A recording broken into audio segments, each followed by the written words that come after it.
रमन और दाढ़ी।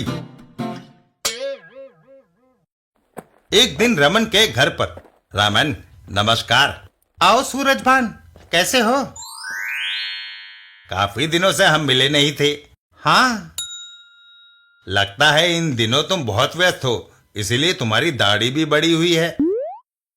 नहीं सूरजभान, दाढ़ी बढ़ जाने की और वजह है। क्या?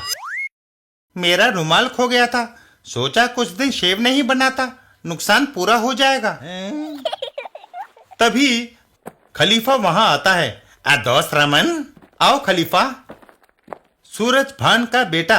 बापू, खलीफा अंकल की दाढ़ी रमन अंकल की दाढ़ी से ज्यादा बड़ी हुई है। तो लगता है उनका कंबल खो गया है। हैं?